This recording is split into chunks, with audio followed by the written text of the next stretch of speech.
headed the launch of the Liberia's National Development Plan, the Arrest Agenda for Inclusive Development, AAID, and played a key role in securing eligibility for the Millennium Challenge Corporation, MCC.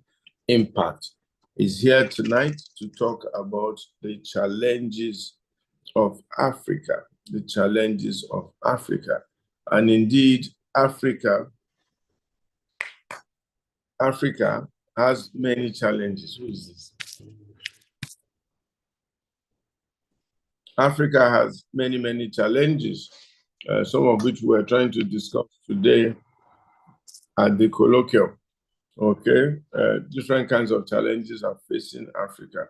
But I think the greatest challenge facing Africa is the challenge of building strong institutions, the challenge of really building strong institutions, especially in areas like the judiciary, in areas like the political structures. You know, a lot of African countries, if they're not careful, will lose their democracy, will lose their political structures. And a lot of times we make a lot of conversation and we have a lot of discussions, but I think that what is most critical in Africa today is to have a country that has some very, very, very serious structures that will ensure that no one is greater than the country. We are not going to have all manners of despotic rulership. Neither are we going to tolerate any manner of dictatorship and so on and so forth. But if we're not careful, we may find ourselves headed south in that direction in Africa. Another challenge we also must think about, quite frankly, is the challenge of corruption.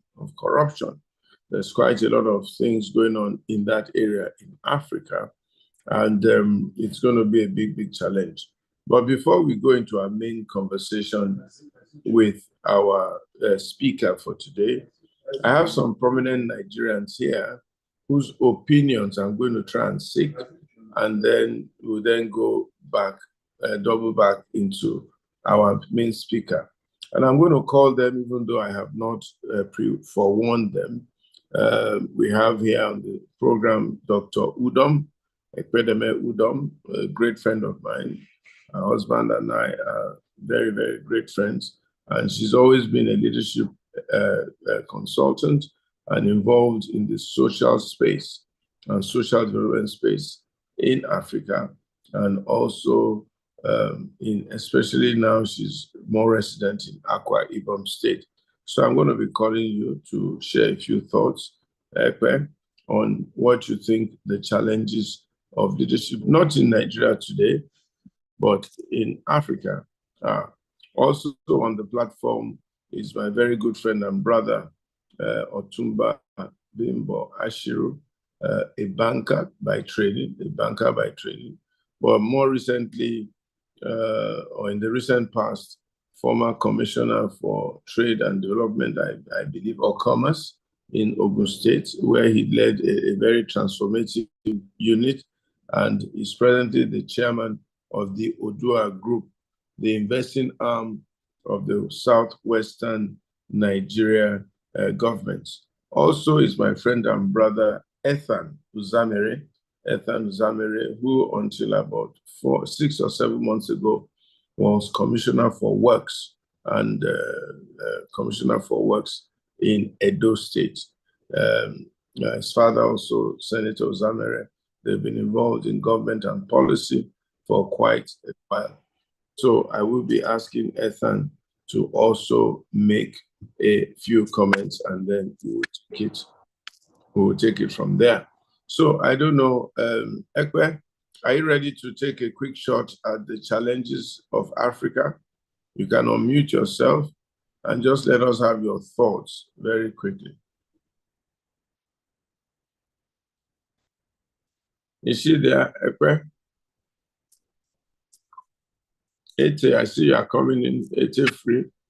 Maybe she's not there, or maybe she doesn't want. She can unmute now. She wasn't able to unmute before. I couldn't unmute. Yes, I can unmute now. Good evening, everyone. Pastor Ito, before I say anything, I want to say happy birthday. Yesterday was your birthday. And no, it's on Sunday, but today it's on Sunday. Yeah. Oh, very good. So we'll all have a good day.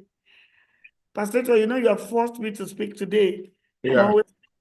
I know you're trying to speak, but you have to speak today. And Jumoke knows I'm always hiding because you know my thoughts.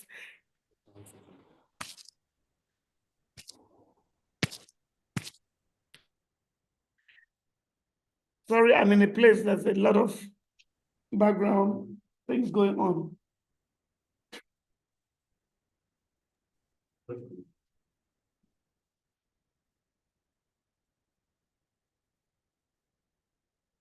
Go ahead. Yes. Yeah, go ahead. You really forced me, but I'm glad that you have forced me to say something. It really, really disturbs me and people like me that Nigeria and Africa were at this stage. But I believe all is not lost, that a lot we can do to gain. When I think of so many things, I think the issue is in Africa that we depend too much on our government. Everything is dependent on the government. But what is going on now, the young people, the young adults, they are moving on to do things that we don't depend on government. Government is just supervising and they give the regulations. And so we can depend on each other to move forward. The more we can do this and make it in sustainable manner, that we are actually the one providing the services for ourselves that complements each other, empowers each other, moves ourselves forward, less dependent on government. We don't need to know who your governor is. Of course, we must give total respect to your governor, your legislators, your president, everyone. But we should not spend our time running after who is the governor, who is the president, who is that, who is the legislature, and we can move forward. I think we're coming to that kind of stage in Nigeria because I'm absolutely so impressed with what the young people are doing in all sectors, be it in banking, the tech, and all of them. This should be encouraged. And Pastor Itwa and the group, this program you've been on for so long, it's the mentorship and the things you're doing is what is the key. And many more people must do things like this. I always look at Jumoke. I don't know where she's got the energy from. Of course, she must have tapped it from you, that she can put so many things, have so many facts, have data in her hands. And is this data and these facts that we're going to be able to use together to move forward? So I'm so happy that today you've brought in our brother from Liberia, because I believe we have shared challenges, and together we'll surmount these challenges. We'll work together to get to, should I say, the promised land. And it's right there looking at us. And when we persevere, we'll get there. So I just want to stop on this and know that so many other people are there and we'll get there. Thank you for the opportunity you have given me. Thank you so much, Ekwe. Thank you very much. And I like the angle from which you came, that we should stop depending on government and we should start looking more at things that are totally independent of government. Okay, so Ethan, I'm going to be coming to you shortly, so please get ready. But I would like to take on Otumba Abimbola Ashiru right now. If you are there, my brother, you can unmute yourself and just make a few comments as to what you think the challenges of Africa are. Jumoke, please let him unmute from the back end. Everybody can unmute now, sir. Okay. Maybe he's not quite there. Ethan, are you ready for us?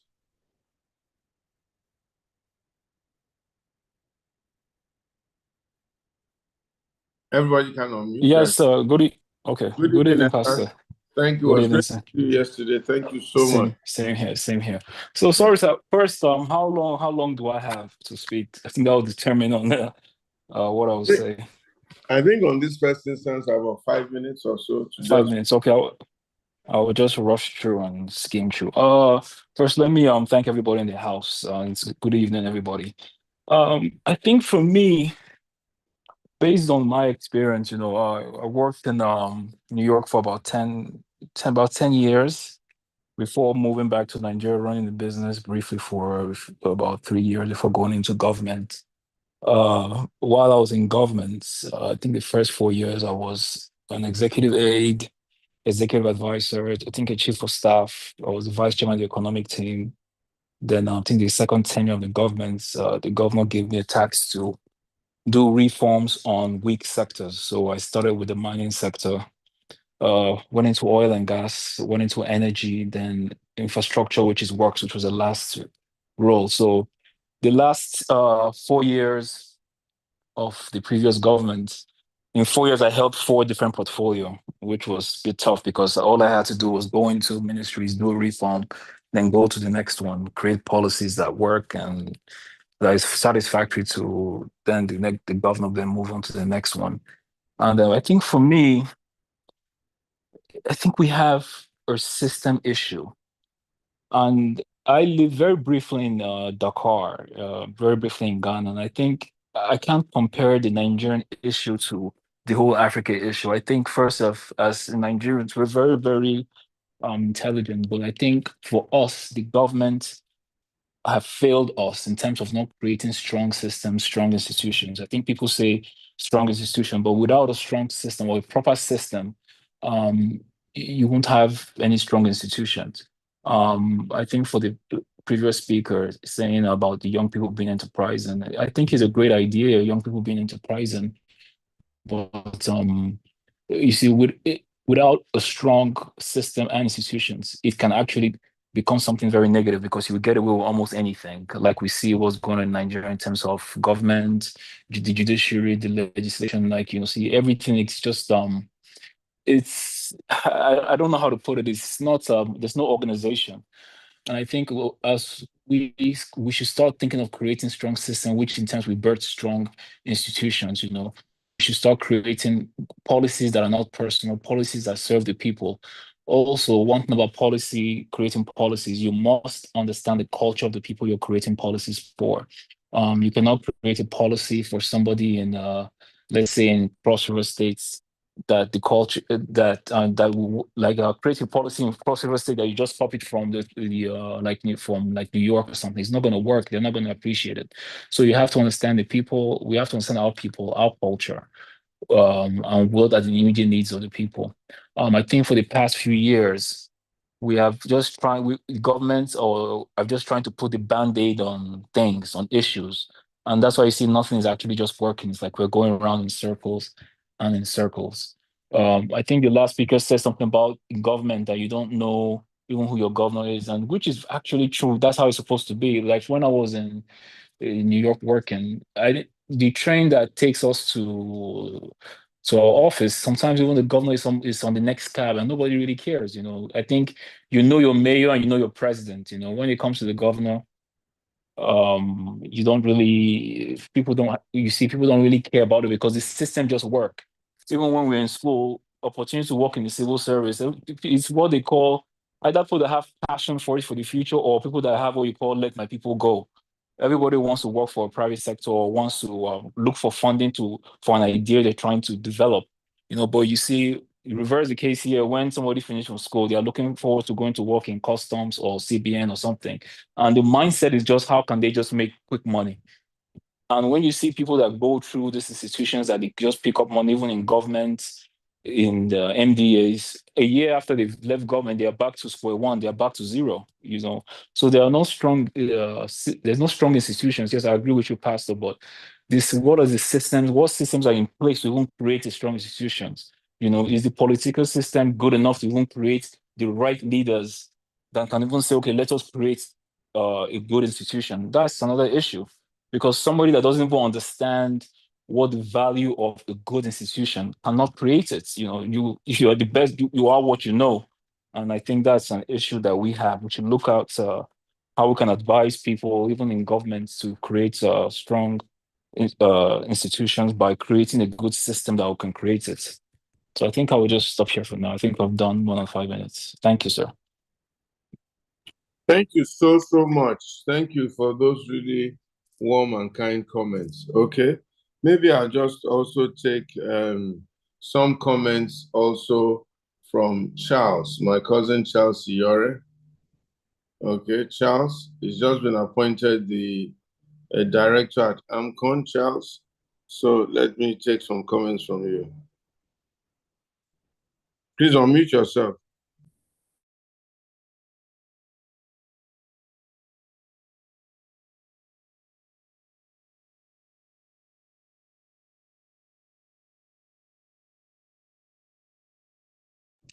Is Charles there?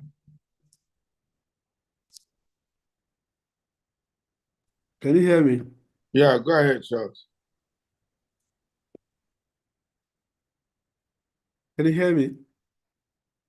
Hello, Yeah, can you go hear ahead. me? Go ahead. We can hear you. Hello, We can hear you. hello, can you hear me? Yes, yes. Okay. Can you hear me now? Hello, Mr. Charles. We can hear you. Please speak up. Okay, okay. I wasn't sure you because I had headphones on. Well, basically, for most of Africa, I would think the problem is the proper understanding of structures, particularly the concept of money and how important money is to governance. In Nigeria, for example, one of our leaders said, we have so much money. The problem is how to spend it. And thereafter, we began to look for how to spend it.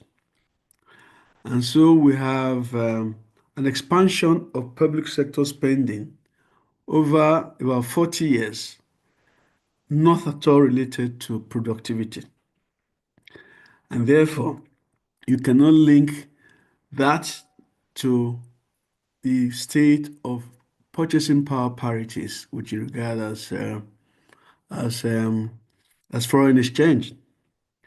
Now, what we did, and I remember my brother-in-law and I, may so rest in peace, in 1988, said that if you anchored all the liquidity going into the system on the dollar that you bring, which is what you call the auction of dollars you bring, you could distort the economy so badly that you reach 1,000 naira to $1. That was in 1988. And they said that we're half educated and they quite understand the issue. We told them then that the anchor of the dollar as a basis for producing the naira to support the system, civil service then, should not go for more than 2 years at the most. We all got drunk on the ether, sweet ether of foreign exchange. And all the money being created or created in the system had no link to production. So production was constantly on the decline. The naira circulation was going out consistently. Now, the easiest way to correct it, and this what I'm telling you now is happening in most African countries, is to do a violent sequestration of the budget, maybe quarterly otherwise, to reduce it, in the hope that you can bring that purchasing power parity to bear and become competitive in the global community of nations. Now, but you can't do that if you don't go clearly to the bottom of production, which is agriculture in the first instance. An interview I had a few weeks ago, I wondered why a crate of egg should cost 10,000 naira. If we organize ourselves properly, that must go down. Well, the details coming. And I was quite impressed, I was shocked that 2 or 3 weeks later, it became the center of conversation in Washington about how eggs and their prices can be the index of how we produce ourselves. Now, there's an awful lot of pseudo-intellectualism in the place, everyone having a view of his own, but very often they don't relate to each other. So I believe slowly we must begin a series of roundtable conversations to make sure that both institutions in the public and private sector get to talk to each other. Thank you very much.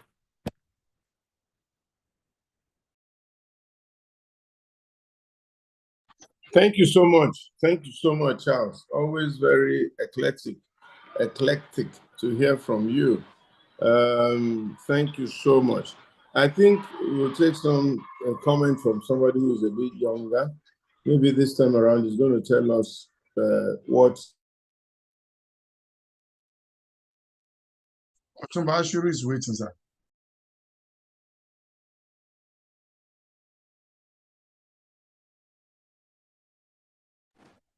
Hello. Good afternoon, Pastor, and happy birthday. Happy belated birthday. Can you hear me? We can hear you, sir. Okay. Yes. Good afternoon. I'm actually. Bimbo, are you Hello? ready for? Yes. Can I speak now? Yeah, go ahead, Bimbo. Jeff will Yes. speak after. Oh, I should speak after him? No, you can go ahead. Okay. Good afternoon, everybody, Pastor, and the Honorable Minister for Finance from our brother African country. The topic today, challenges of African countries, I think is a fantastic topic that we really need to look into. We have a problem, and the problem is that we Africans, we are not seeing ourselves as one. And we always see how we can compete unnecessarily among ourselves. The first problem we have in Africa, which is very key, is the issue of economic challenges. We have economic challenges, and we are not willing to come together. And even the leadership in Africa, I've served in government, and I could see how we're trying to, even to have this unified passport, ECOWAS passport, is a big problem. And the bane of our problem in Africa is corruption, poverty, and how we can harness all these things and work together. Not just only in Africa, in Nigeria as a country too. Corruption is the bane of our problem. And if we cannot solve that problem, we will continue to run around in circle. So, I mean, coming from your own country as Minister of Finance in your country and see how you can see, I mean, when you go to government to go and do something, even government office, they're asking you for something. What are they asking you for? Something to give them, to comfort them, which is totally wrong. So they don't see the service of the nation as serving the people. And when I hear people saying, I'm a professional politician, there's nothing like professional politician. The politics is an act of serving people, not for you to come and enrich yourself. So the point is that I was talking on this platform some time ago that members of the African, this thing started, Pastor Itwa started about 3 years ago, and few people have spoken here, and they've gone back to government. They have changed. And I said, maybe it's a curse. Maybe when people get to government, they change and they start seeing things in different way. But I believe that if people are committed, especially we Africans, we are committed, then we'll be able to come together as one and see how we can face poverty, which is part of the economic challenges, and with our limited education, limited access to education. We have limited access to education, so our people are not well educated. And we have social challenges, health issues is part of it. And then we talk about the issue of governance, politics. How do we do that? We keep on complaining that, our leaders are not good. What are we doing to ensure that we put the right people in place? I was talking to some people in government a few days ago, and I said, look, how do we stop all this nonsense? For example, in our own country, you wake up one day, one problem. You are talking either about one Natasha and one Senate president, or you are talking about state of emergency. So we are not even facing governance. So every week, every problem, every month, every different problem. So I think we need to come together as a family, Africans, all our leaders to come together.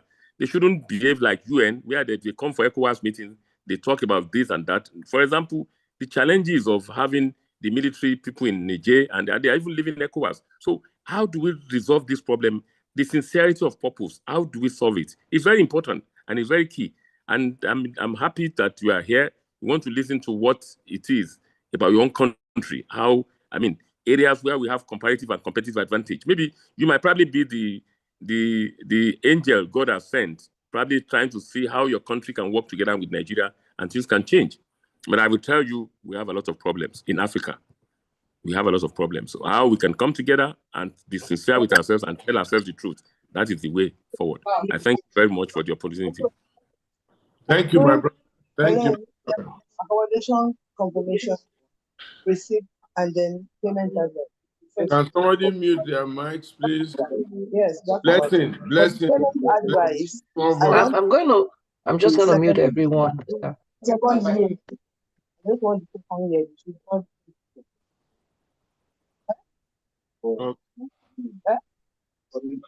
Jeff.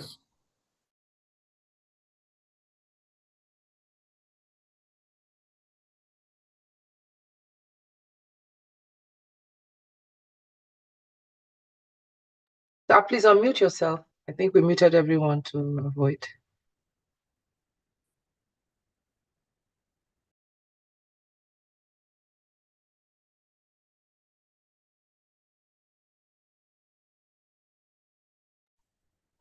Okay. Jeff Johnson, try and unmute yourself. I heard you saying you can't unmute yourself. Jumoke, can you help him? Okay. My mic is on now. Thank you very much, Pastor. It's a good evening and good evening, everyone. I would just like to speak straight to what I believe that Africa really needs, which will be a united Africa. And that united front, just like Mr. Ashiru just said, is that everyone must share their own individual dreams and their greed and the supremacy that exists. I mean, like I always say, Africa is like the puppet and the puppet masters now, because it's not just one. There are quite a lot of nations trying to take the soul of Africa and the natural resources and the human capital that exist in Africa. So the African leaders need to sort of work in unison to create that united Africa. I mean, it's difficult. I will give a typical example. About 2 years ago, thereabout, I went from Nigeria to Uganda for some trade business. And I got into Uganda, and none of my Nigerian card could work in the Nigerian brand banks, even in Uganda. I had to, and I give a straightforward analogy. I had to use Naira to buy $100. And if I was converting that same amount of money that I used to buy $100 to Ugandan shillings, I will have got 3 million Ugandan shillings. But when I bought dollars and then had to use my dollar card in Uganda, I got 1.5 million Ugandan shillings, which means 50% of the money got lost. Of course, it didn't just, didn't vanish. But yes, the powers that be had collected half of the money, because the exact equivalent of Naira to Ugandan shillings, which was about 80,000 Naira to Ugandan shillings, would have been 3 million Ugandan shillings. But I only got 1.5 million Ugandan shillings because I had to buy Naira first. So, I mean, trade within Africa, the soul of Africa, and, the fact that everybody is running around supremacy. We are the biggest, we are the this, we are the that, we have most of the natural resources. I want to believe every square meter in Africa has something underneath the earth.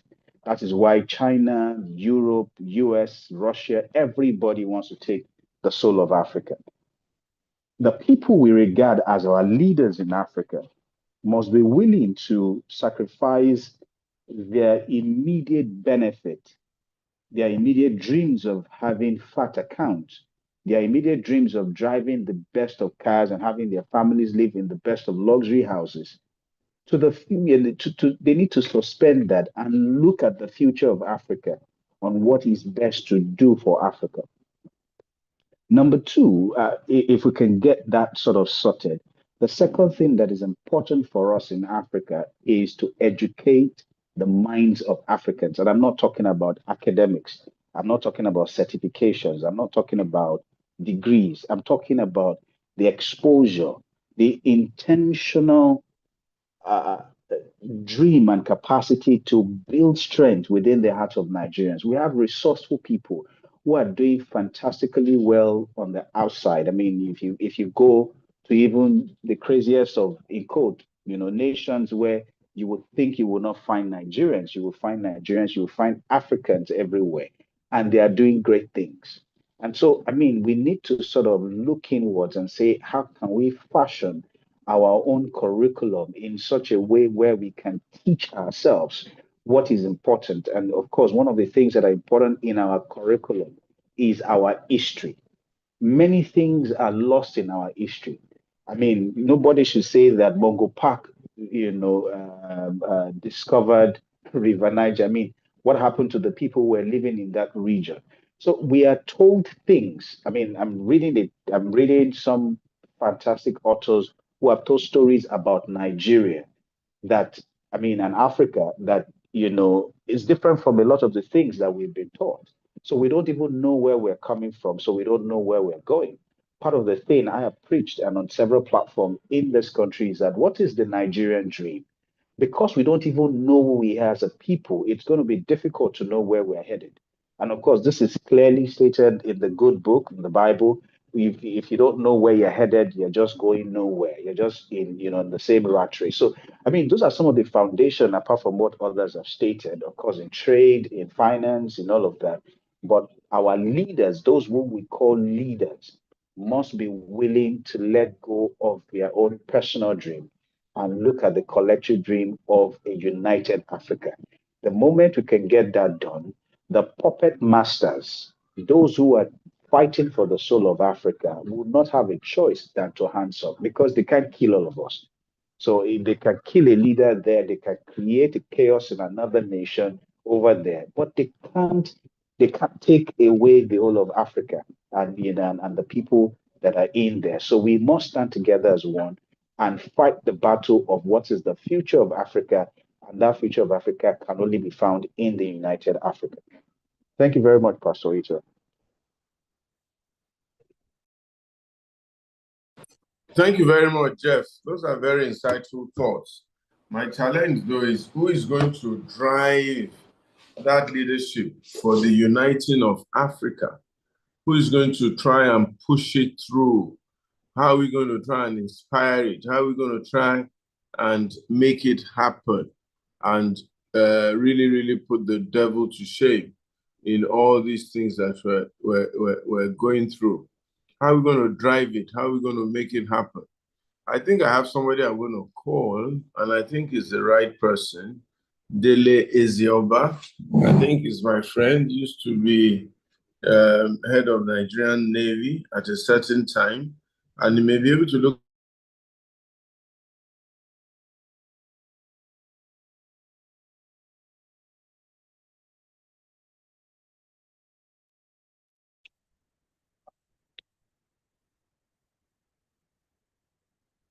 Hello, everybody. Good evening. Good evening, sir. Hello, good evening. We can hear you. Yeah, you got me here. I just wanted to be a quiet listener and to imbibe all that is being said. But be that as it may, for me, taking from what the last speaker just said, Africa as a continent has evolved. Leadership within the continental framework has been a big challenge. But what is most important is that we are lucky to have structures on ground as we speak. Let's start with the African Union, because if you want to unite Africa, the entire continent as an entity, with the current countries as federating units under a unified federal character, just like what you have in the United States, then it means that we should begin to pursue that dream or agenda through the African Union mechanism. Because in the circumstance as it is today, you cannot build something on nothing. The African Union has come of age, but the question most of us often ask is, have they been able to deliver on the mandate as captured in the Charter of the African Union? Some will say yes to a large extent. Some will say no. Some will say yes, a lot still needs to be done. But I can say from the framework of the various status that they have enacted over the years, of which the latest is the African Free Trade Initiative, it goes to show that they are making some good effort to unify the African continent.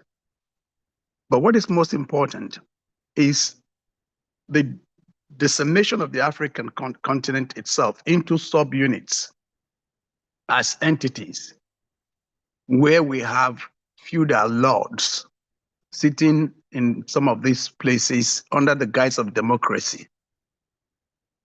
And then, of course, we have internal crisis and strife arising from the struggle for the control of resources within these territorial spaces by Africans themselves, leading to civil wars. We have, for instance, DRC is a case in point today, Somalia, there is Sudan, name them. There's Ethiopia and Eritrea. So we have all of these conflicts. And what is behind it? Competition for the control of a territorial space, believed to have, quote unquote, abundance of mineral resource. So what is important is to begin to appeal to the consciousness of Africans at large to say, listen, we can only do this much if we come to the table with equity and sincerity of purpose and strength of character to define who we are and lead by example, providing for the people and not for those who, by way of opportunity, are privileged to be in those privileged positions and therefore contend for themselves at the expense of the critical mass, which therefore means we must change the dynamics of our governance structure.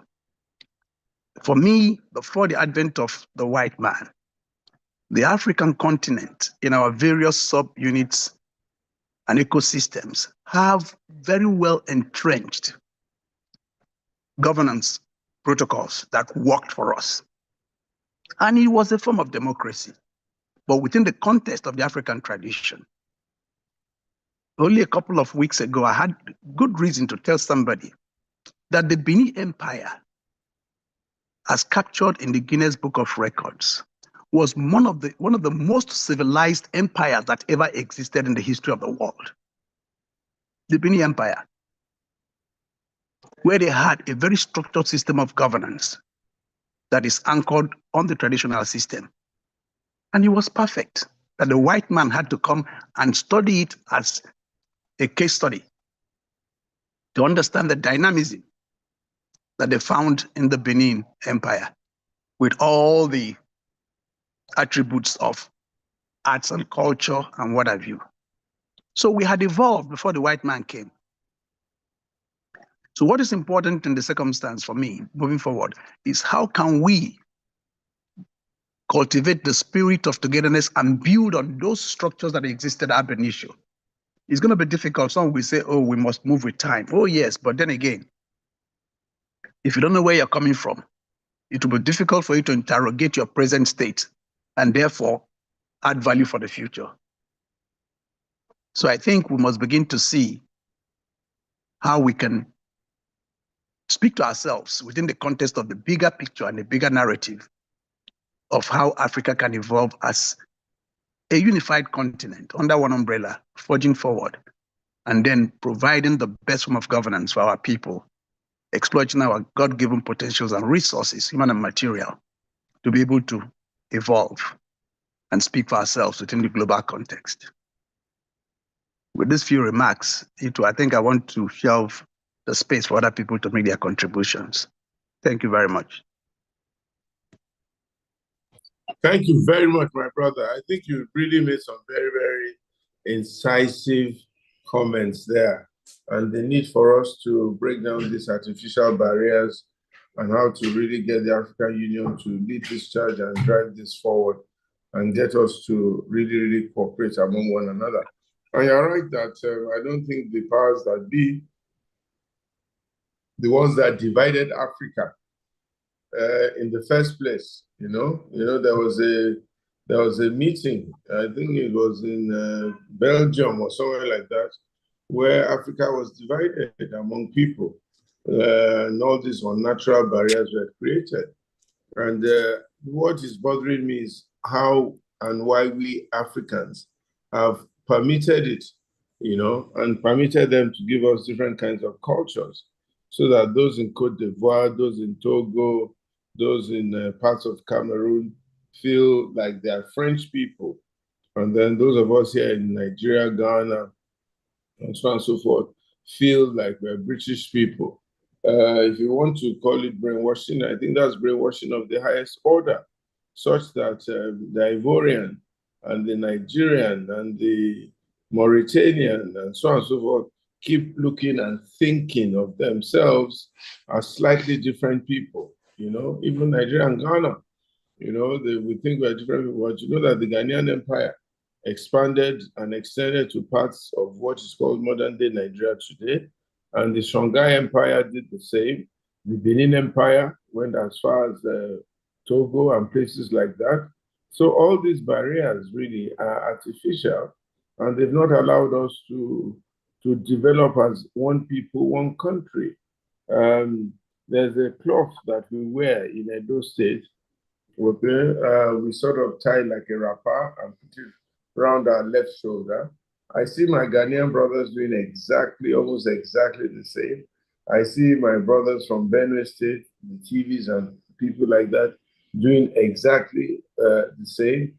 And even in parts of Yoruba land, I see a version of it, and I'm wondering, is it not the same cloth and so on and so forth? Well, maybe the fabric is woven slightly differently, the colors, the different emphasis, but the wearing of it is almost the same. So all these artificial barriers that we have created for ourselves, that's preventing our continent from harnessing its wealth and potential. I think we African people need to talk to ourselves a bit. Before we take on our guest speaker, somebody has is of their hands. Bola Oshibodu Adetula. Let me give you the floor to make your comment or ask your question. Thank you, Pastor. Mine is not a question, but mine is just comments. I heard the last speaker mention the African Union. Yes, but there is a limit to what, there is nothing we are discussing here that has not been tabled at the African Union. Not just tabled, but decisions have been made, protocols, conventions, or whatever you want to call, have been arrived at. Nobody is reinventing any wheel. My problem is that when these people arrive at all this, the representatives of the member states will return to their countries and continue business as usual. Number one, they will not bring all decisions to the attention of the member, the relevant ministry, organization, or whatever. That is that. Then, earlier on, somebody has mentioned corruption. It is everywhere. Let me give you an instance. While I was there, the project I was implementing was sponsored by UNODC, that is the Office on Drugs and Crime. And there was going to be a ministerial meeting that will now lead to the heads of state meeting on drugs.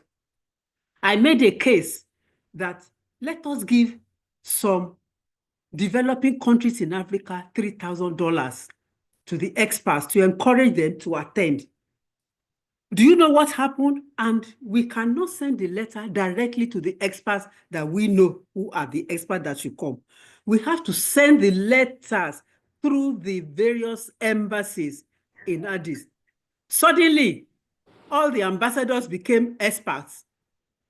They came to the meeting, but I was smart enough, contacted those people and sent them letters. There was now a problem. They wanted to claim $3,000. I didn't pay them.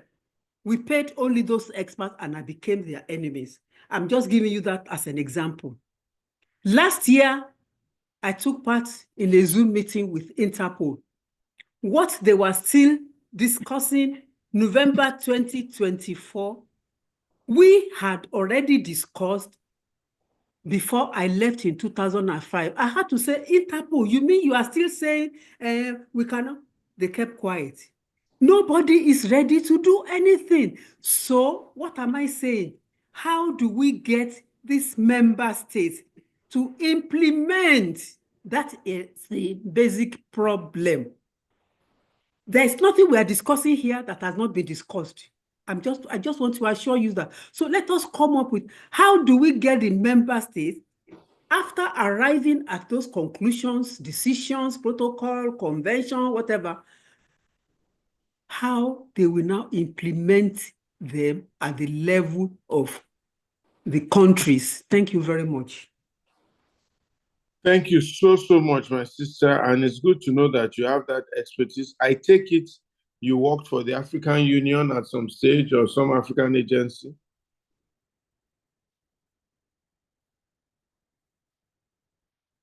Because you've spoken really from a depth of experience. I was there for almost 10 years at the African Union Commission in Addis Ababa. Oh, wow. Okay, Thank you. so okay. When our guest speaker finishes, I'm going to call you again to make some practical comments as to really what the challenges are.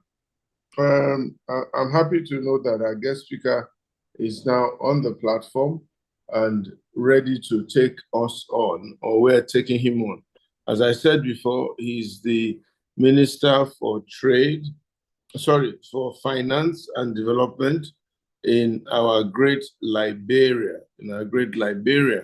and this is his second cycle of that assignment, having worked also in African Development Bank as country manager, finance and development. So we're happy to have my brother.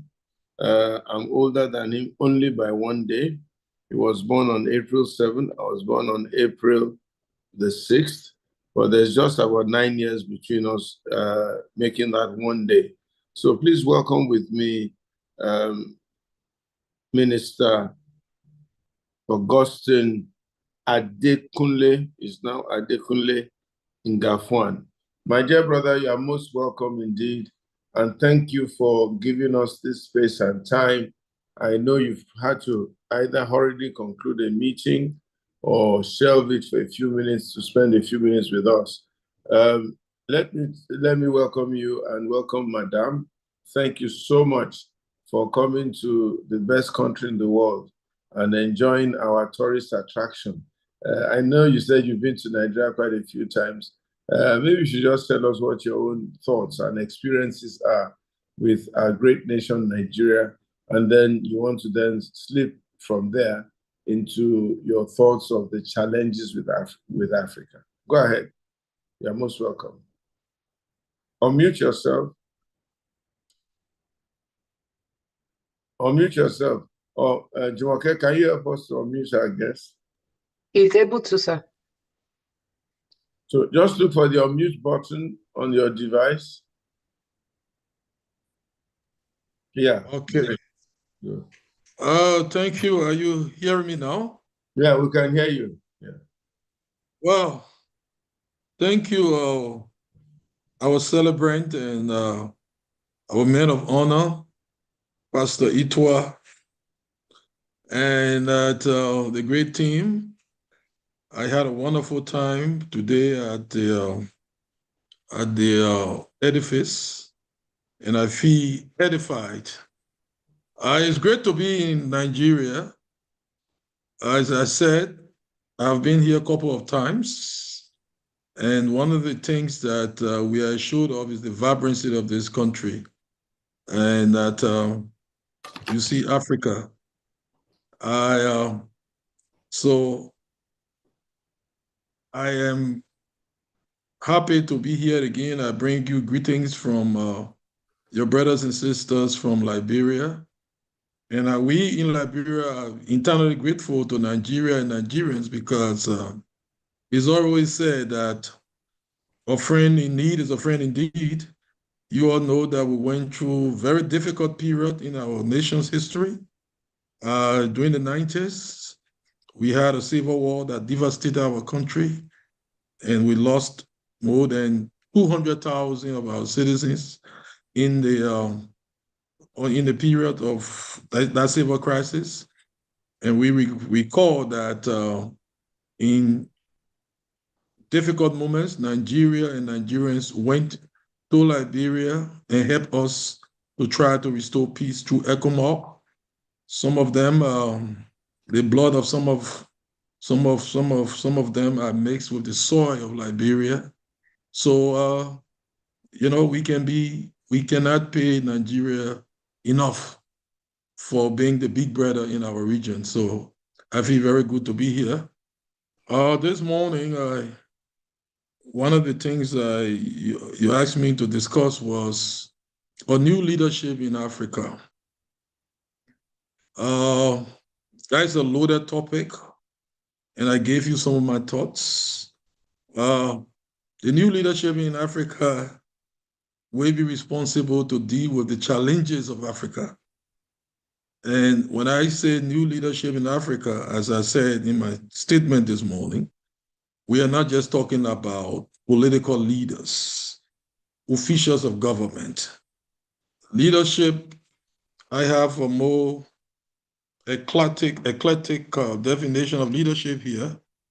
It has to do with leaders in government, leaders in business, in industries, leaders in the church, leaders in community organizations, civil society organizations, leaders everywhere, leaders in the family, people whose actions can impact a whole group or the direction of a set of people. So if we must deal with the challenges in Africa, we need a new leadership mantra. What is topical today has to do with the world. The big powers, they are retreating. America is one of the biggest powers, and they are looking at America. They are cutting assistance. You said the medium through which America's official development assistance is giving, has practically been shut down. And for the case of my country, USAID was our second largest donor, next to the World Bank, and that the commitment of support for the next 3 years was upwards of $400 million. They've cut almost everything besides just 2 projects. They've even cut projects in health and education, project that deals with school feeding, and another project that deals with scholarship for teachers and students. I could go on and on.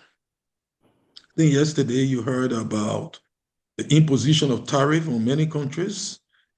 I didn't check the list, but Liberia is on the list. I would not be surprised if Nigeria is also on the list.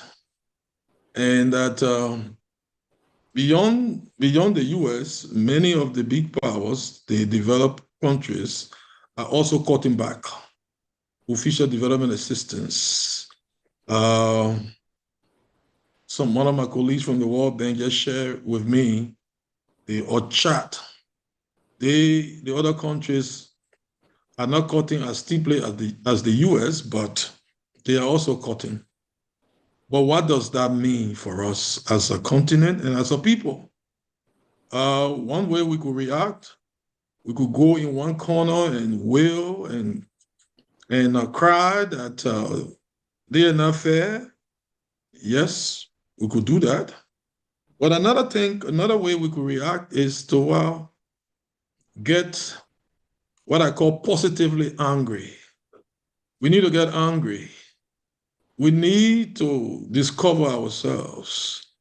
We need to look, maybe as bad as it may sound, these moves, or they may seem, these moves may be the jot to yank us out of our inertia.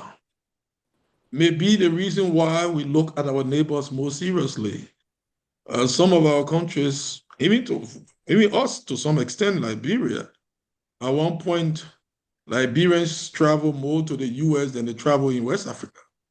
You know, you need certain things. Well, we don't pray for these things, but some of these things can be blessings in disguise. That you look at your brother, you look at your neighbor. What am I going overseas to find solution when I can find it in Ghana, I can find it in Nigeria? We need to take soft cooperation more seriously. We are not a poor continent. We are a continent that is endowed with natural resources, is endowed with human resources. The population, the teeming population of our country, the youth population, they are both an opportunity and a challenge, you know? So we got to leverage what in other countries we call the youth dividend. Yes, what are we doing with it? Now, we have to deal with the new challenges that have come. And my origin is that we need new leaders in Africa. When I say new leaders, not just new personnel, it could be even the same leaders, but operating more urgently. The challenges of Africa are urgent. We need to be impatient with our pace of economic development. We need to be impatient with our pace of job creation. We need to be impatient and vexed, positively angry with our pace of integration of our continent. And I said this morning, and I'll repeat here, I spent 10 hours traveling from Monrovia to Lagos. The actual distance is just about 2 hours. We as a continent, we are not connected well when it comes to transport, especially air transport. Sometimes we have to travel to Europe before coming back to Africa for some countries. You know, we need to take the African continental free trade area seriously, because the trade we do among ourselves leaves much to be desired. Some of our countries trade with countries out of our continent more than we trade with countries within our continent. So as the big powers close their doors on us, this is precisely the time to open our doors to ourselves, and that we need to discover ourselves. This retreat of big powers will be the fire that could rocket us to a new level of development if we treat this quote unquote movement as a movement of urgency. I will be, as finance ministers, will be at the IMF World Bank meeting in this month. I know there are going to be serious conversations in light of all what is happening, and we'll be at the African Development Bank's annual meetings in Abidjan. And in this regard, let me say thanks to our president, the current president of the bank, President Akinwumi, Adesina. He was my boss for quite a while, and I'm happy that he comes from this great country, and I can attest that Nigeria gave Africa one of its best to lead one of Africa's premier development bank. And as he exits, he's leaving. This year is his last year. I want to say congratulations to him and to Nigeria for sending a good product, one of your best, and he has impacted Africa in a way that we all are proud of. As a former country manager of the African Development Bank, there are a lot of ways I can attest to that. But this is preliminary conversation. The challenges of Africa are gargantuan in ways, but opportunities are also very huge. we need to make sure that we deal with some of the big things that Africa needs. One challenge I put out today, and I need to put it out here. If Europe can have a single currency, the euro today, why can't we in Africa have a single currency? If travel in European countries is seamless for Europeans, they have no visa restrictions, why we in Africa cannot do that? Are we so divided? Are we so different? The very Europe, few years ago, was an epicenter of crisis. It was Europe, conflict among European countries that escalated into a full-blown world war. But they've passed that. Germany today is in a union, with France and the UK and other countries, So why can't we think that, we can allow our brothers and sisters within Africa to travel freely? Some African countries gave free visa regime to countries out of the continent, but we are afraid of our own brothers and sisters within the continent. So the new leaders of Africa must be thinking Pan-Africanist thinking. We have to work on our challenges together, because through that, we can solve the problem together.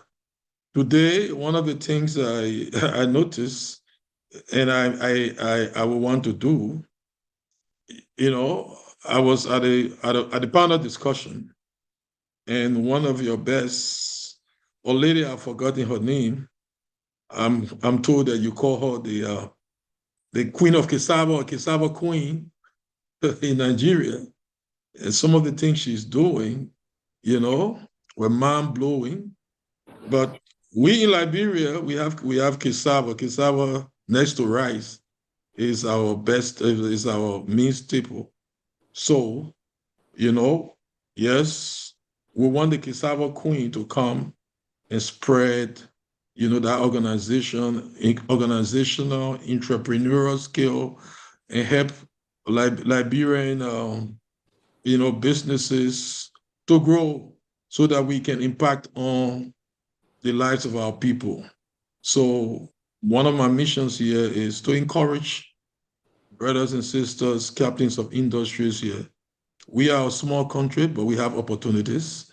I would be very happy to go to the cutting of the ribbons, where through partnership, through Nigerian partnership, we are cutting the ribbons to new businesses, new investments, and that within our continent, our people can collectively thrive. So let me stop here. I've been in meetings. I'm looking in one meeting to another, but these are my preliminary comments. Africa has challenges, but Africa has many opportunities. Let's work together. Let's be impatient. Let's be fair as leaders. Let's lead in a selfless way. Let's be the ones that the young people want to be like.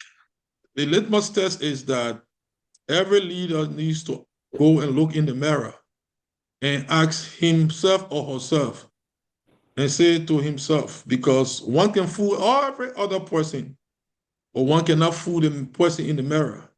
Ask yourself, if a young child decides to do what I'm doing today, will it be fair to the country and the continent?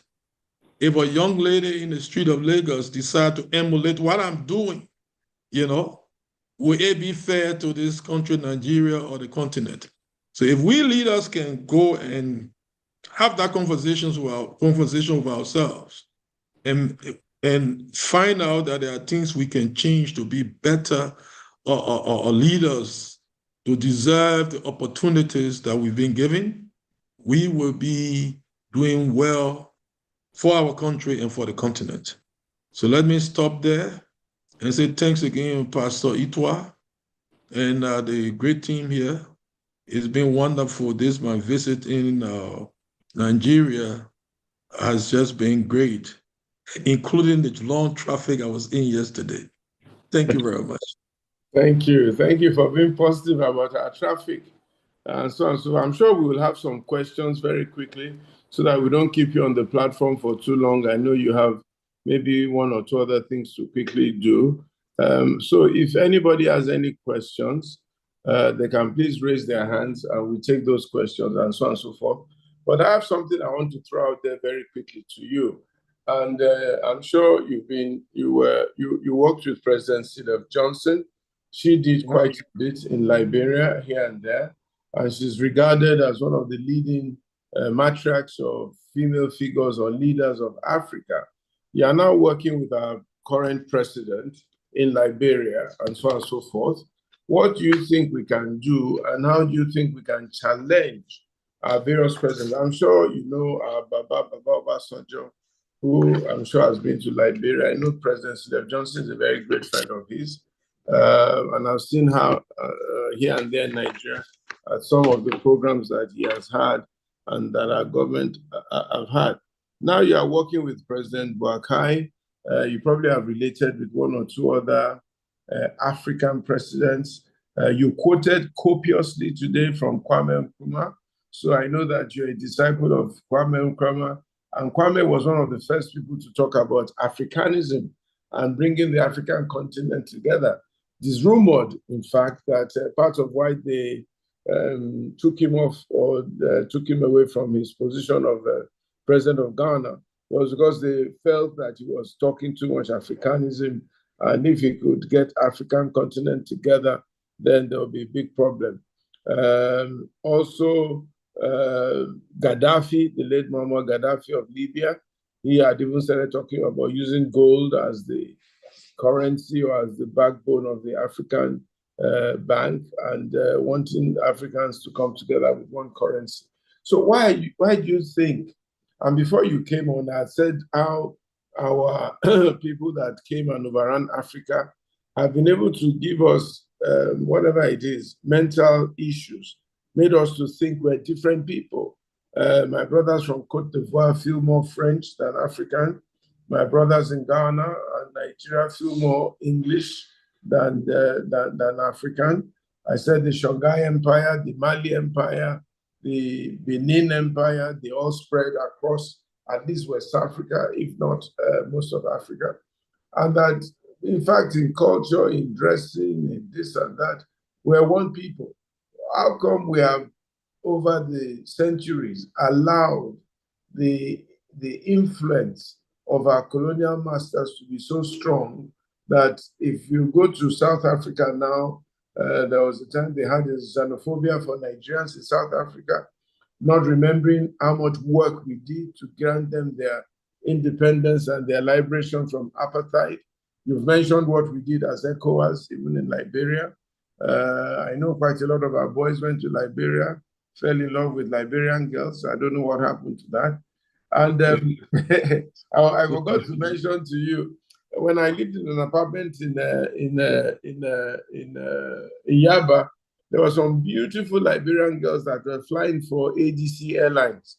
If I ran into one of them after a long time last year, you know, and there was that integration. What do you think is the problem? Why do you think the African leaders have not been able to come together to break these barriers? Pastor, give me 30 seconds. I need to put the plug in my computer. I see that it's blinking. Just give me 30 seconds. I'll come right to it. Okay. I see there's some hands up. My brother Dakwa Kyosho, I'm going to take you on very soon to ask your question. And also Andrew Dawn, I'll take you on to as soon as our speaker is back and he has dealt with my question. Ete, I see you there, Ete Free. I'm sure you're going to make a comment or two. Okay, sorry for the break.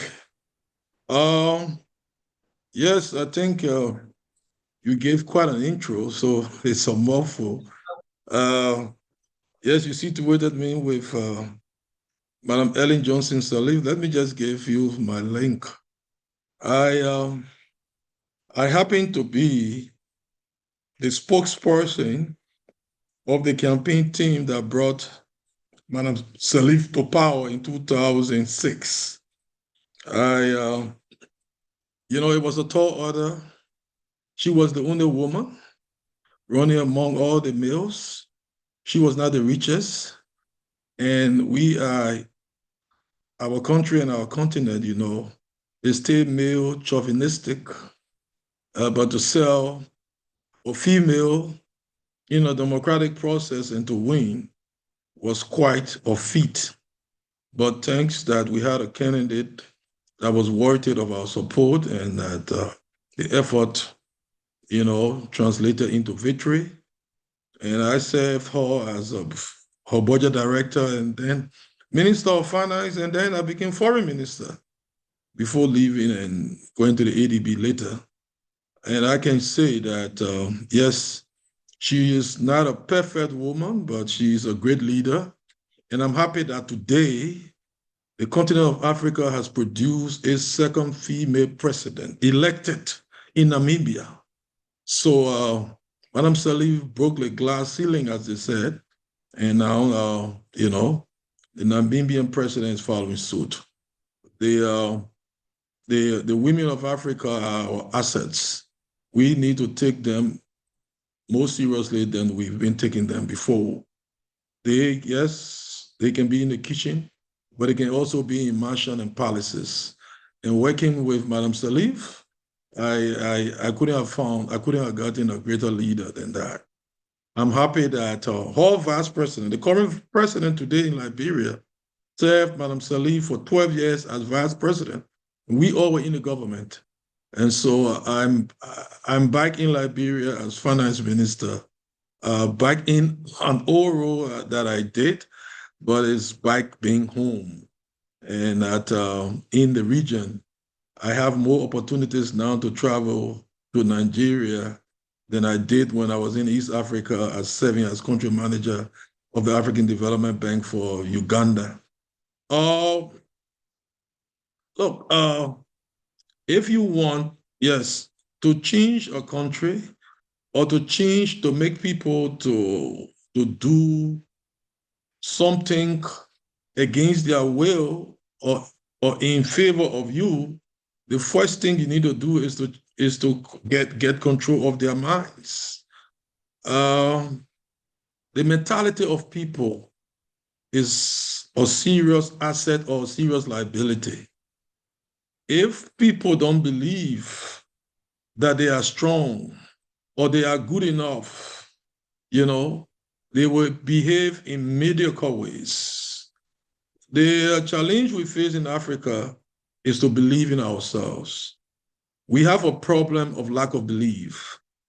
To some extent, maybe it's buried in there. We feel that we're not good enough. And we have our own challenges. We have a way of making our challenges to look like the worst thing that's ever happened to anyone. Others that are dominating this life in ways they are not better than us. We have to look at ourselves and forgive ourselves for where we slip, but to know too that we are a great people. As I was saying, why would Europe achieve free movement, but Africans are so afraid of Africans?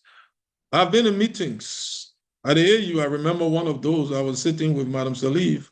I was foreign minister, and we were talking about, the single passport, the passport restriction.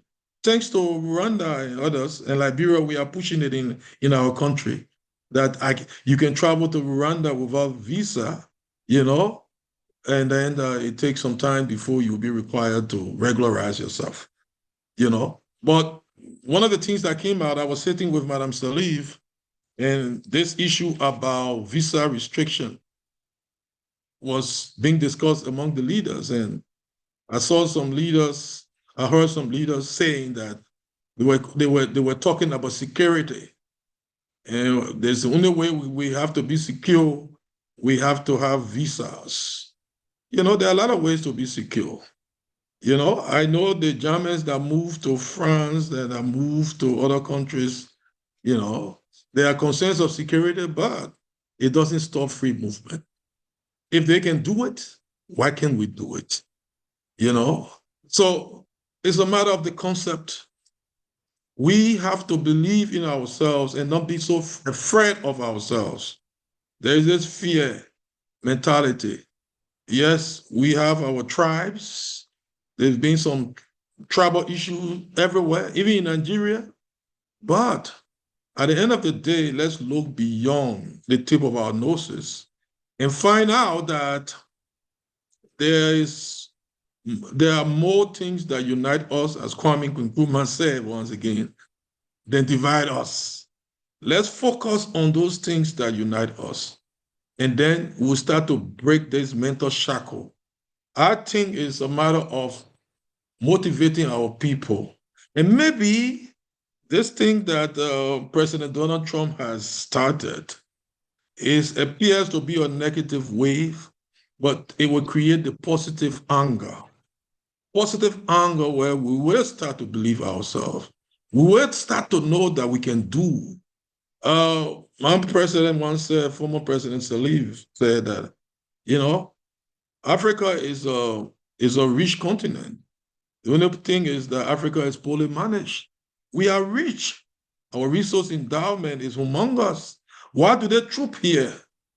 But how do we leverage it? What deals are we striking, you know, in our contracts, in our concession agreements with multinational companies? Are we shortchanging our nations, you know, for our own personal benefit? If we ensure that the contracts we agreed, the concessions we gave are fairer for our people, we can get more money to build more schools and to give more jobs and expand more businesses. So let me stop here. It's a long way of answering your question, but the mentality of the people, you know, I think it was this musician, he's in jail now, R. Kelly. Incidentally, he was one musician whose music I used to love. He says that I believe I can fly. To fly, you must believe that you can fly. Africa can fly, but we should believe that we can fly. And then we get in the flying attitude. It is that attitude that will make us to take the right actions to make us to fly. Thank you, Pastor. Thank you very much. Let's just take some quick questions or comments. I have 4 hands up. I'll start with my brother, Dapo Akinshun, SAN. Then we go to Andreon, then Jesmine, and then Ifeanyiwa Nwakwesi. And then we can call it a day. It's been a long day, and I think we need to close a bit early today. So, my brother, Dapo, Pastor Dapo, please go ahead. Thank you, Pastor Itua, for putting this together. It's my first time on this. I missed so many times, and that is one of the benefits of the traffic yesterday, which the Honorable Minister mentioned. So while the traffic, it helped us to work from home today, so I'm able to join today for the first time after planning for very long. But straight to my question, Honorable Minister, you did mention that the problem or the challenge with Africa is trusting ourselves. But I think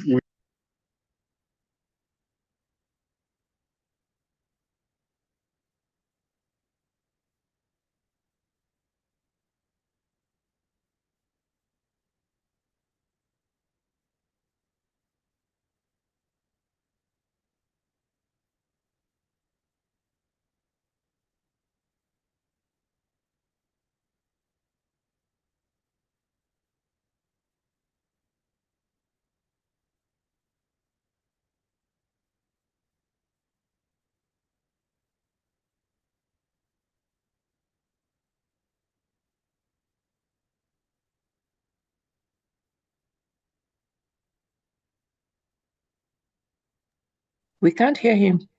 We can't hear him. Dapo. Oh, wow, I've been speaking so loud, I thought I was being heard. Can you hear me now? Yeah, please, you have to double back because we missed what you were saying. Okay, I was saying that the challenge we seem to have, can you hear me now? Am I clear enough now? That the challenge we seem to have in Africa is trusting government policies, that the policy of government will not change when I invest in an African country. I have, for instance, a client who wants to invest in Liberia, but he has been asking me, how can I assure him policy of government will not change towards food importation into Liberia? And what is the power situation? Is there any guarantees? And that is the challenge we have working across Africa, which we seem to find when you go to Europe and other places, the stability in policies. Is there any challenge like that in Liberia? I hope I make sense. Hello? Yeah. Can I answer? Hello, I you hope you can heard go my ahead question. and answer that. There's a specific question about wanting somebody to invest in Liberia. And there's also a suggestion on the table, Honorable Minister, that we should start the Nigerian-Liberian Business Council, which we can further discuss and see how we can start and deepen. But he's worried about policy somersaults in Africa and is wondering about Liberia specifically. And he has a client that wants to come into Liberia. So I think he's talking to the right person. Yes. Thank you very much. Let's say that business requires predictability, and predictability goes beyond the political cycle. And laws should not just be laws or contracts for a specific regime. Well, we are a country of laws, not of men, and that investments, these concessions that have been agreed by past governments are being respected. Most of these agreements have provisions for review. The new government didn't come in and just cancel everything. You know, in this respect, we got to say that, we in Liberia and many other countries, we are even better. See what is happening in the US. You know, I gave you one. Although that was not investment, I signed with the American ambassador and the USAID director a $115 million agreement for increased USAID support to education and to health. And that agreement was signed in November 2024. And by February, early February, they had canceled everything. So what about commitment? You know, I think that we have an investment climate that is more enabling.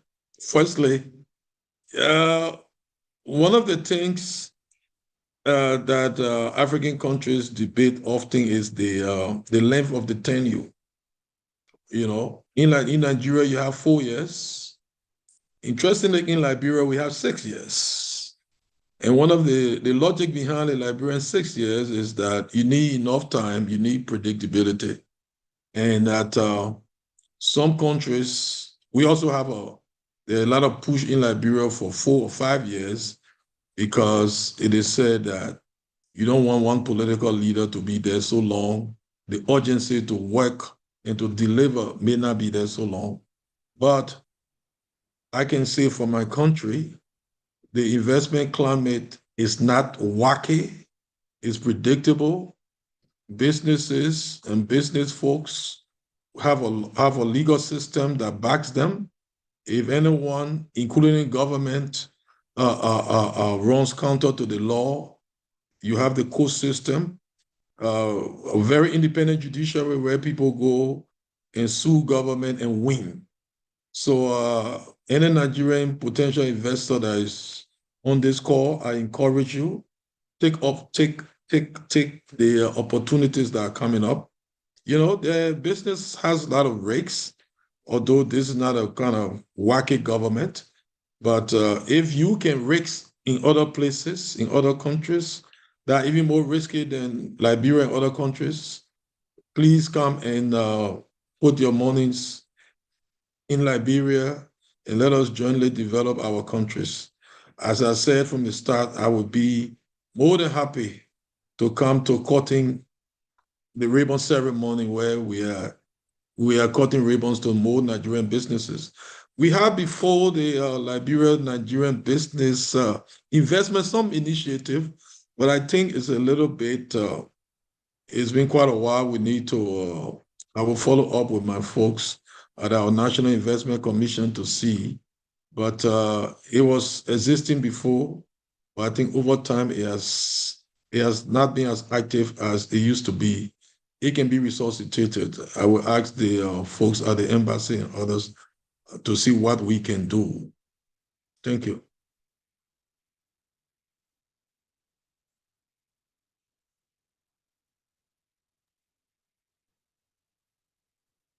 Thank you very much. I think Andrew can ask this question. Yeah, okay. Quickly, thank you, Minister Gamfuan. My name is Andrew Donald Labiran in Canada, and I'm happy that you are on this platform to discuss issue relating to trade and investment and leadership in Africa.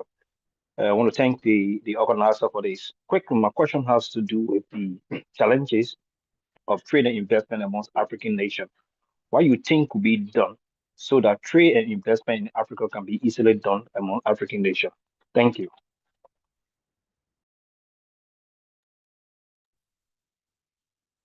Honorable Minister, you can please answer that Yeah, question. thank you very much. Well, this tells me that the audience and the participation is broad, and I'm happy to hear from a Liberian brother in Canada, right? You say Canada? Yes, he said Canada, sir. Okay. Well, to hear that you have a new leadership, very competent leader. We follow the news, coping with the tariffs. Everyone is in the same boat together now. But one thing that we need to do, and I think I'm very happy that it was launched some time ago. I think it came into full force in 2021, is the African Continental Free Trade Area, which is good. We need to quicken the pace for its implementation.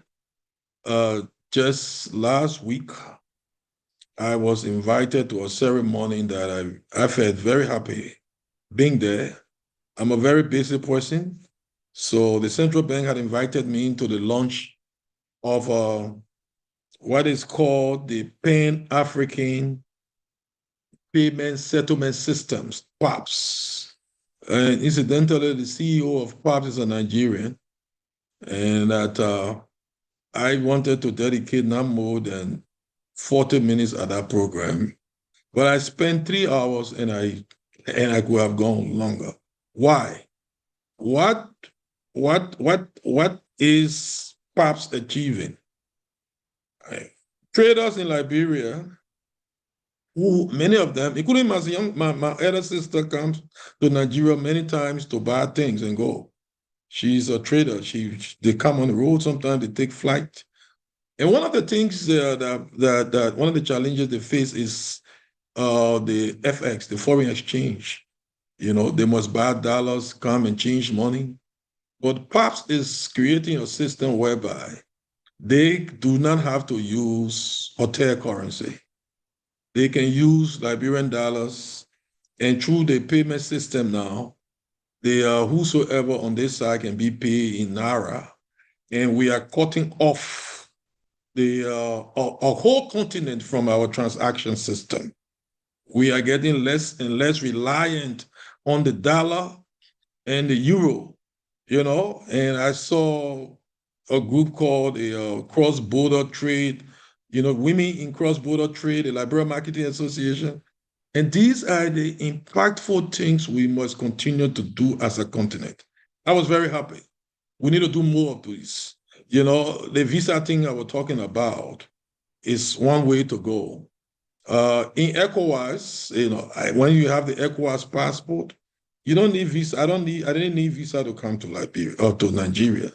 But if we have done it in West Africa, I was in East Africa, they have similar stuff in that the East Africa community.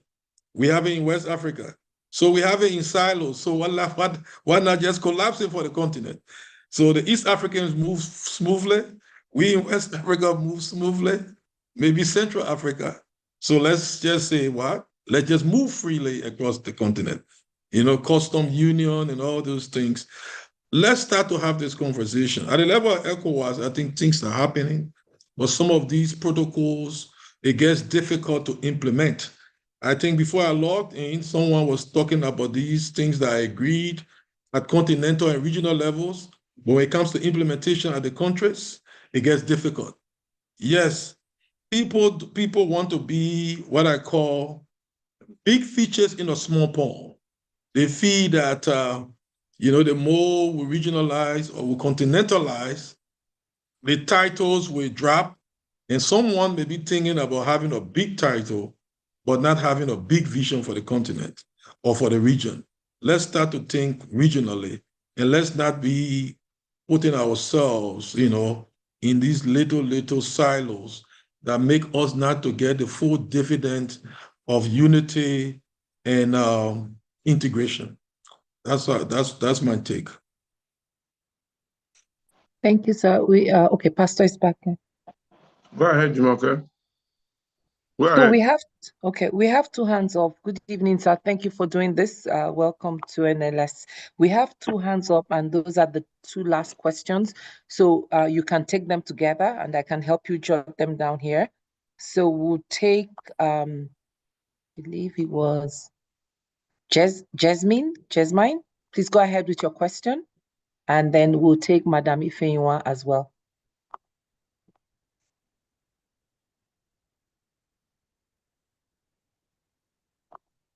Jasmine, we've asked you to unmute.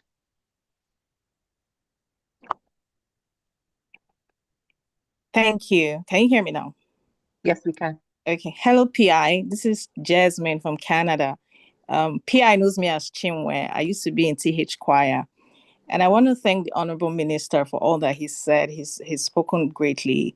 It's so promising and so reassuring to hear voices like this in African leadership. So I just want to say thank you, sir, for all you've shared so far. You said something about the mental shackle, and I think is a big problem, especially for innovators in Africa, for young minds, for the knowledge workforce. You don't build a country or a continent without your knowledge workforce. I mean, we can ask Israel, and I'm in the West and I know how these things work to an extent. So I'm speaking from an entrepreneurial point of view. And my question is, how are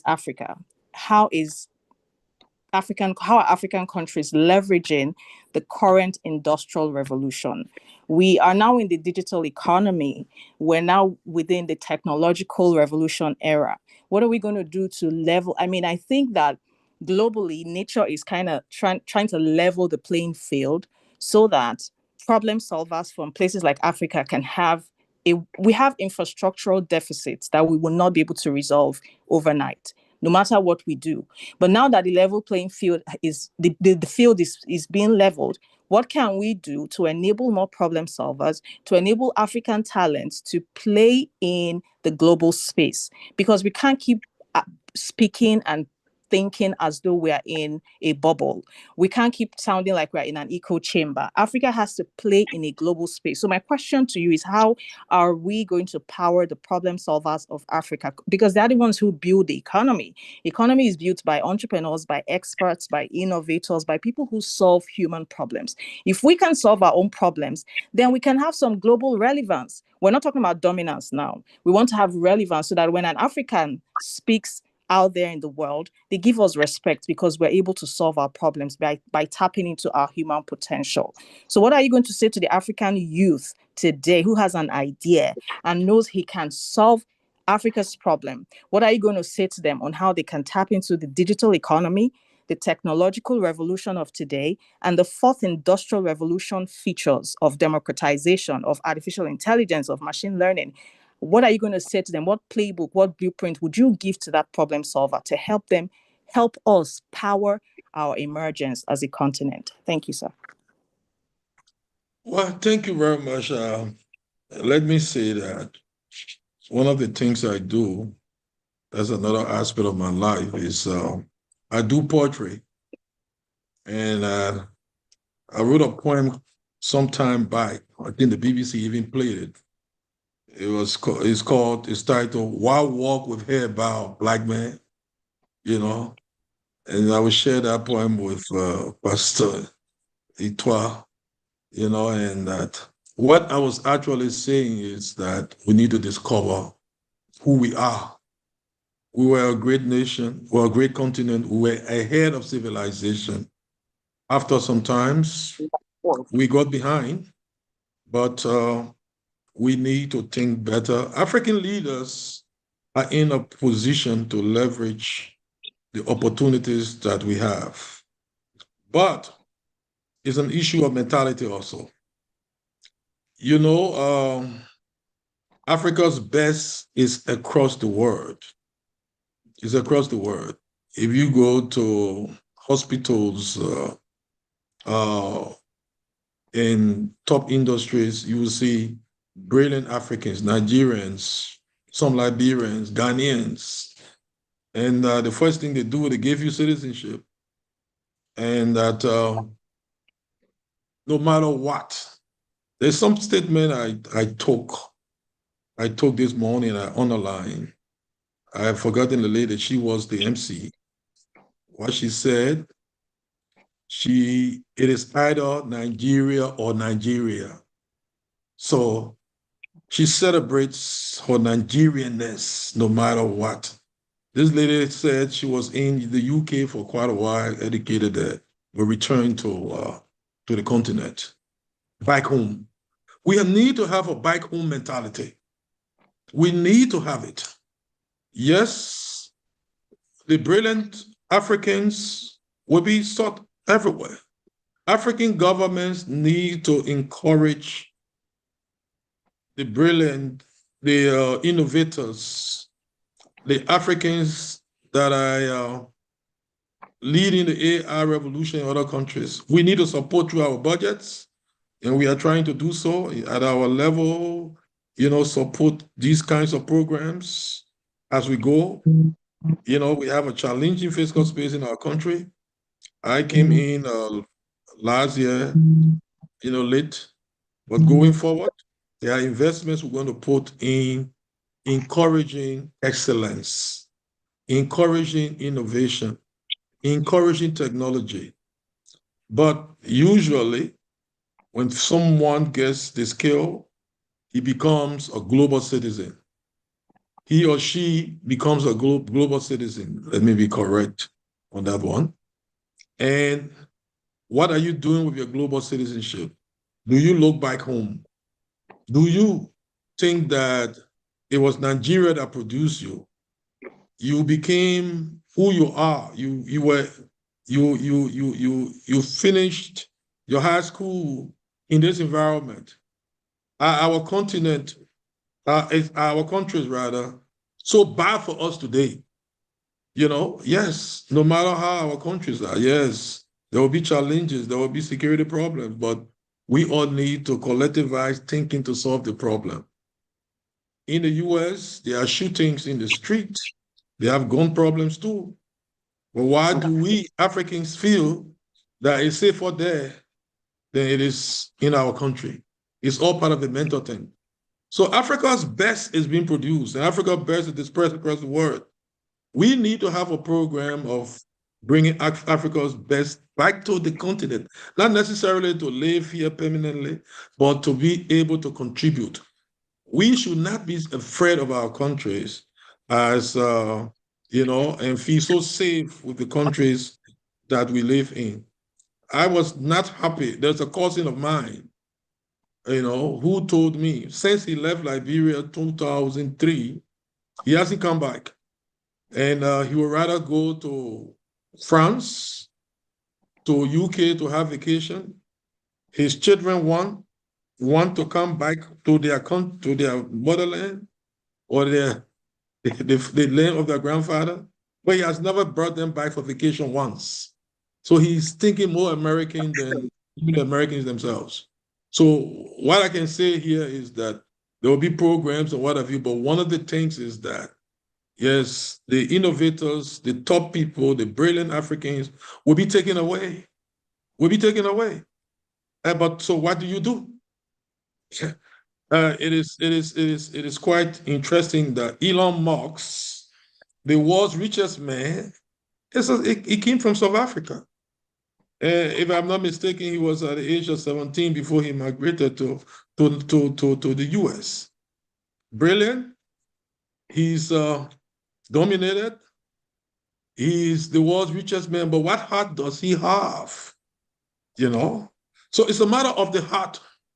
We can produce our brilliant, but if the brilliant Africans, the one that are the cutting edge of things, would think for this continent, help this continent, and African governments need not to be afraid of them, encourage them to come. Let's have opportunities whereby there can be free movement in safety. Sorry that I've been long-winded on this, but this is my take on that question. Thank you, sir. We have one last question. Madam Ifeanyi, please go ahead, ma. Thank you very much. Honorable Minister Nkafon, it was a pleasure meeting you today at the lecture in honor of Pastor Itwa. There are two things that I took away from your conversation and Dr. Ibe Kachuku's conversation. You said leadership is not just for political leadership. We are all leaders in our spheres of influence. Again, I heard you say leadership is a skill. It's a journey. So for you to be a good leader, you need to have acquired the skills to be a good leader. Now, what I'd like to say is profound, and I'd like everyone to listen. And Pastor Itwa knows that I've been talking about this thing for quite a while. Our parenting educational curriculum are focused on formal certifications. I think Dr. Ibe mentioned it at the lecture today. While we are teaching people ABC, how to become a doctor, how to become a lawyer, and all of that sort of thing, we didn't quite equip our young people with the skills to become leaders, to know how to manage their life, to make empowering choices. If you say you are a Christian or a Muslim, you strive to be an authentic one, so you can live mostly in the spirit and less in the flesh. You mentioned about mindset. People just do not know how to think positively because many of us are wired for negativity. I was an example. I almost died from depression, even though I'm a medical. I was doing my roles as a wife, mother, businesswoman, professional. I was careless about learning skills to make sure I manage all aspects of my life. That's where we're missing it. So what I'm proposing, if we want to upgrade our citizenship, our leadership, and make Nigeria and other African nations giants, we need to go back to the drawing board. We need to focus on the faulty foundation of not teaching our young people the skills to build true success. Money does not give you true success. So we have a lot of leaders who are living lives of low quality, a lot of citizenship who lack common sense and wisdom. They have certificates, but they don't have common sense and wisdom. And I'd like to please recommend Pastor Itwa, I've told you this, you need to work with me with the Growth Mindset and Integrative Lives Academy to provide profound information, strategies, and skills people can learn to be able to make better choices in their life. If you call yourself a leader, you have compassion, you have empathy, you have passion and impact. And I'd like to just say something here. I liked your conversation today. I see you as a true leader for Africa. And I do believe that we would be able to partner to pick the right leaders for our society so that we may have a chance to get to our God-ordained destiny. Thank you so much for giving me a chance to share. Thank you, my dear sister. I know you've been taking me on for a while. We'll find a way to make it happen. I don't know if you have anything to say, my brother. I couldn't agree more with the strong points and the strong sentiments expressed by the sister. I just feel enriched by the comments. I too have taken notes. In fact, I was reading the chat and someone said that we are always second class. I was just sorry. I don't know the name, and so forgive me. You said, and I took note on that. We are always second class citizens in other countries, but first class citizens in our own country. And in Liberia, there is a famous saying that your country is the only country, where they cannot deport you from your, it's the only country where they cannot deport you from. When you go to any other country, they can deport you back to your country. But when you're in your country, they cannot deport you from your country. We need to love ourselves in spite of ourselves. I repeat, we need to love ourselves in spite of ourselves. We are not perfect, but the others that we admire so much are not perfect also. Let us look at the good in ourselves and start to work on the bad. And our bad is not too bad. Ooh, sorry, the current has left. You know. Your bad is not too bad, and the current goes. It's not too bad. And that's why we have something called Power Africa. At the level of the African Development Bank is one of the emphasis that President Adesina carried there. And is making some rounds. But these, well, power is back. Power is back. But let me just say that it's been a good conversation, and I didn't know that you have such a lively debate, and this can happen anywhere. I can be in Liberia and follow such program, and once in a while, charming. And thanks for all the great conversation. I too have taken those I've learned from all of you, and that you know, let's work for our continent. Africa is what we have, and Africa is a great continent, and let's make it indeed very great. Thank you very much. Thank you so much. We're going to close now, but Olu is there at the back office. He has 1 or 2 questions that came through and 1 or 2 questions for the colloquium. He's going to say those questions by way of closing remarks and then get you to just speak to them, and then we will close for today. I want to thank everyone for coming to this program. I want to thank all those who are at the colloquium today. It was a great sacrifice for everyone, but I'm happy that we were able to make it happen. Olu, over to you, please. A question from Bumi Ajani. My question is about travel. With my Nigerian passport, I need a visa to go to most other African countries, apart from the ECOWAS countries. Yet, with a British passport, one can go visa-free to almost all the African countries, including Francophone countries. Why the silos? It further creates the divide, yet together we can achieve more. Rwanda has started by giving visa-free entry to all African countries. How do we scale this up to more African countries? Andrew Dunn, question. My question is challenges about trade and investment among African nations. What can be done to have positive investment and trade in Africa? Those are the 2 questions on the platform this evening.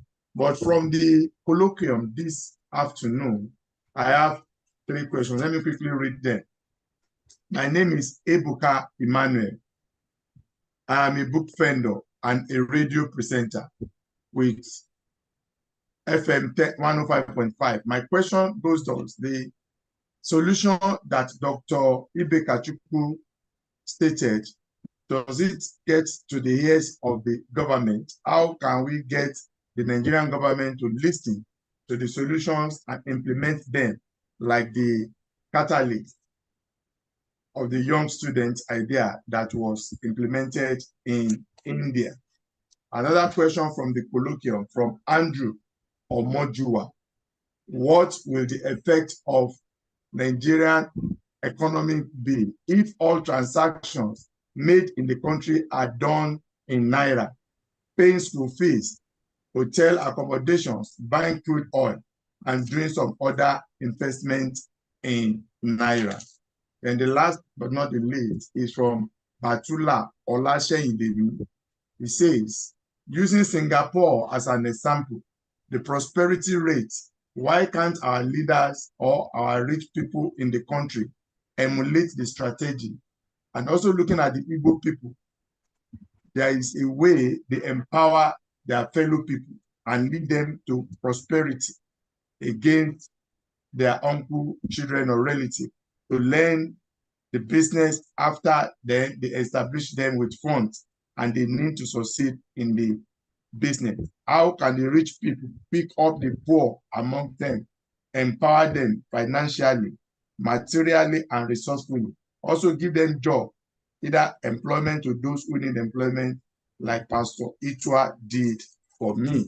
So those are the comments and questions from the colloquium and the platform this evening. Just round up with a comment about them, then we can call it a day. Thank you so much. Well, thank you very much. I think I will just say that on the issue of visas,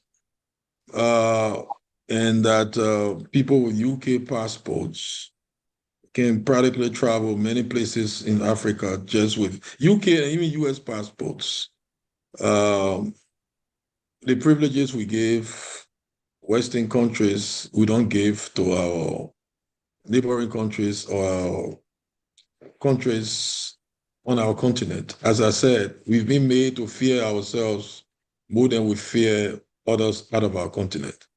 It is the contradiction that we African leaders must solve. At our level, I personally am working with some others in the cabinet. We are pushing some big moves that can make Liberia to be like Rwanda and other countries. We just need to be, as I said, positively angry with these kinds of contradictions. But if there is one moment to make the continent to leapfrog, is this moment when everybody is getting angry. We've been treated like leeches, that we've been leeching on the West. But when you get to the core of the problem, actually, the West, to a large extent, has been leeching on us. But it's been framed the other way, and to some extent, we've believed it. So we deal with the mental problem, and then we solve many other problems. So I take note of some of the things you said. Some of them are Nigerian specific, but they are also good lessons for us. Some of the comments made by the oil minister, concerning supporting excellence. It has to be deliberate. We are doing so in our countries, but it is scattered. It isn't that focus. I'm carrying such suggestion through our budget to put money in supporting more and more STEM programs, so that the young people can be mentored into excellence and see whether we can reap the best dividends out of them.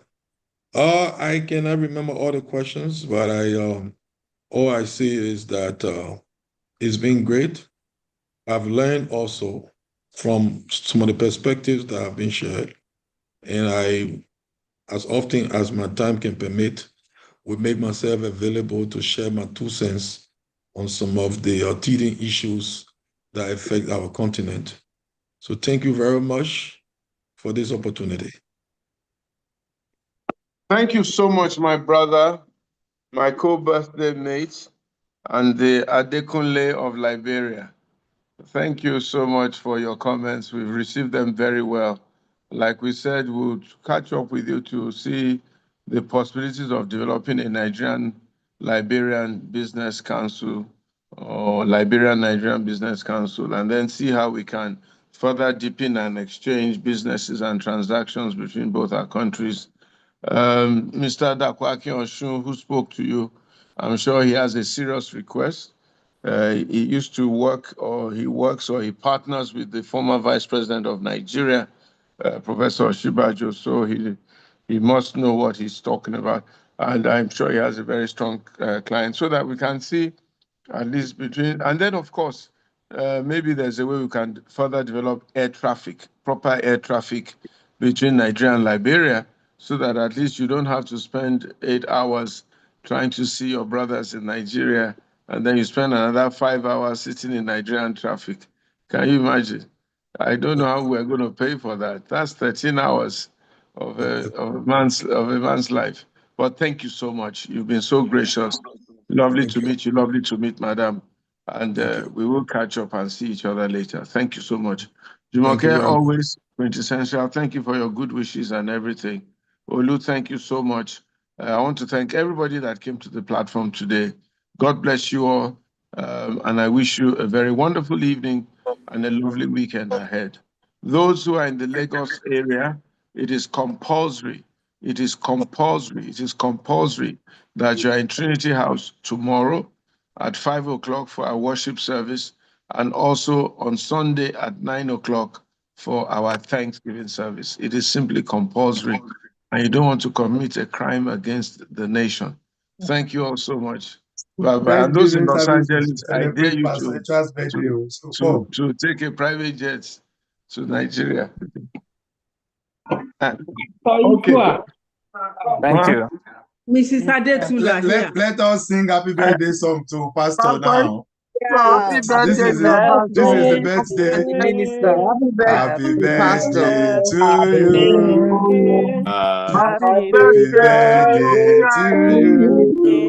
Happy birthday to you. Happy birthday to you. May the good Lord bless you. And good Lord bless you. Birthday.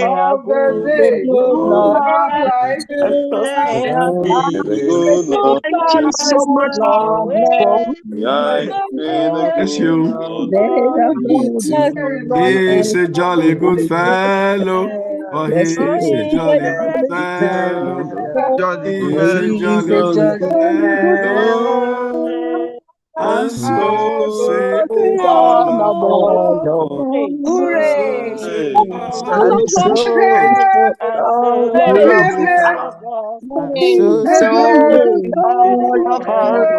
Hooray! It's everyone. He's a jolly good fellow.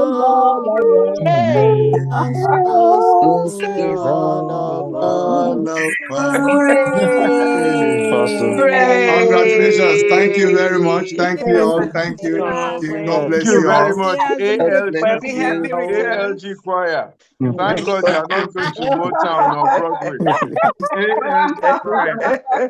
Track your record. Thank you, Ethan. God bless you. I Okay. really Thank you, appreciate thank it. you. God bless you. See you all in church. My God, God bless Happy you. birthday, Honorable Minister Augustine. Thank you for joining us this evening. Happy birthday to you too, sir.